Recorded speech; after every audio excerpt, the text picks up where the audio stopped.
السلام علیکم ناظرین، نیو پلس میں خوش آمدید ناظرین۔ ایک واقعہ لاہور کے اندر ہوتا ہے، وہ واقعہ جو ہے سوشل میڈیا پر آپ لوگوں نے بھی دیکھا ہوگا۔ ایک خواجہ سرا ہے جس کو تھانے میں لے جایا جاتا ہے، تھانے میں لے جا کر بے دردی کے ساتھ روزے کی حالت میں اس کو مارا پیٹا جاتا ہے۔ اس کے بعد پھر 2 گھنٹوں کے بعد جو ہے وہ رہا بھی کر دیا جاتا ہے۔ یہ تمام معاملہ کیا، ہمارے ساتھ سوشل میڈیا کے اینکر اشر اسماعیل موجود ہیں، ان سے جاننے کی کوشش کرتے ہیں۔ انہوں نے یہ تمام معاملہ جو ہے بڑے قریب سے کور کیا ہے۔ السلام علیکم۔ اچھا، سب سے پہلے تو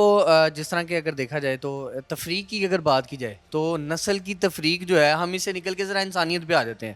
تو آپ، میں اور کوئی بھی شخص ہو جو مسلمان ہے، اسلامی جمہوریہ پاکستان میں رہتا ہے، اس کا پورا حق ہے کہ وہ اپنی ان ایویڈنس کو پیش کرے، اور تحقیقات ہونے تک ایک ملزم ہے ہی نہیں، اس کے اوپر آپ نے تشدد کا معاملہ شروع کر دیا، تو یہ ایک علیحدہ سی سائڈ، علیحدہ سی ایج نظر آ رہی ہے۔ شروع سے تھوڑا سا شروع کرتے ہیں کہ کیا ہے معاملہ، کیا کیا کیسے کیسے۔ اچھا، شروع سے سین اس طرح کا ہے، بقول اس کے جو کشش نامی لڑکا ہے، ٹرانسجنڈر ہے، اس کو لڑکا بولوں، لڑکی بولوں یا ٹرانسجنڈر بولوں،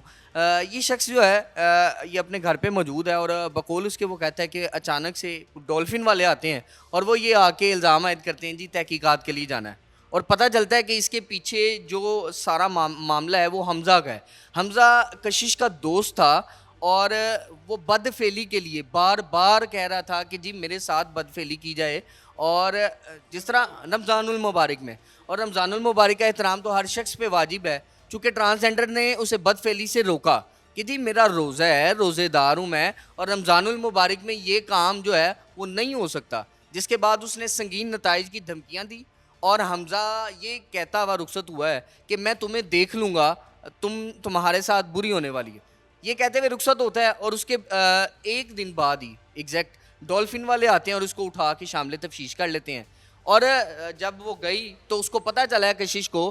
جو کہ ٹرانسجنڈر ہے، اس کو یہ پتہ چلتا ہے کہ جناب سامنے حمزہ ہے، حمزہ کے والد صاحب بیٹھے ہیں، حمزہ کی باقاعدہ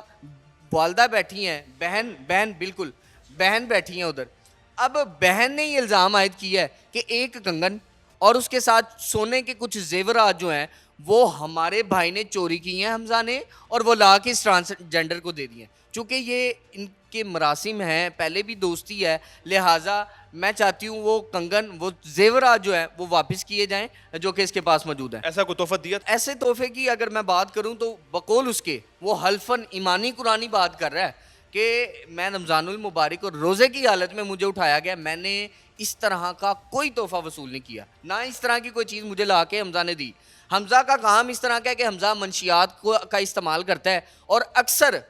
پہلے بھی بتایا یہ گیا ہے کہ 3 سے 4 دفعہ اس نے جو ہے منشیات کے لیے گھر سے چیزوں کو چرایا ہے، بیچ کے اپنی وہ جو تسکین ہے اس کو پورا کیا گیا منشیات کے حوالے سے، اور اسی طرح یہ معاملہ بھی ہوا کہ گھر سے چیزیں چرائی گئی ہیں اور بیچنے کے بعد وہ منشیات خریدنے والا سارا سلسلہ چلتا رہا۔ بقول اس کے اب کشش جو ٹرانسجنڈر ہے وہ یہ کہتا ہے، یہ الزام لگاتا ہے کہ میرے پاس کچھ نہیں ہے، آپ اپنے بھائی سے پتہ کریں، انویسٹیگیشن کرنی ہے تو اپنے بھائی کی کریں۔ جس نے اٹھایا ہے اسے پوچھیں۔ جی، اس سارے میٹر کے اوپر جب وہ ڈینائی کرتا رہا ہے تو ظاہری بات ہے گلوانے کے لیے کہیں نہ کہیں جو ہے وہ پولیس نے سختی کی، اور اسی زد میں بقول اس کے وہ یہ کہتا ہے کہ مجھ پہ تشدد کیا گیا، مجھے کشش کہتی ہے۔ جی بالکل، کشش یہ کہہ رہی ہے کہ مجھ پہ تشدد کیا گیا ہے، مجھے بوٹ مارے گئے ہیں، مجھے ڈنڈوں سے مارا گیا ہے، میں روزے کی حالت میں تھی، مجھے بار بار یہ کہا جا رہا تھا آپ اوپر ہو جائیں، جس طرح آپ بدفعلی کرتی ہیں ذرا اس طرح کر کے دکھائیں، اور تھانے میں مطلب اس سے بالکل کئی بدفعلی جو آپ کرتی ہیں اس طرح کر کے دکھائیں، اور اس کے ساتھ ساتھ تضحیک امیز گالم گلوچ اور اس طرح کی زبان جو ہے وہ بیہودہ قسم کی زبان استعمال کی گئی ہے، اور کوئی بھی شہری ہے، میں ہوں آپ ہیں، ہر شخص کا ایک حق ہے، تو ٹرانسجنڈر کا حق کیوں نہیں ہے؟ بالکل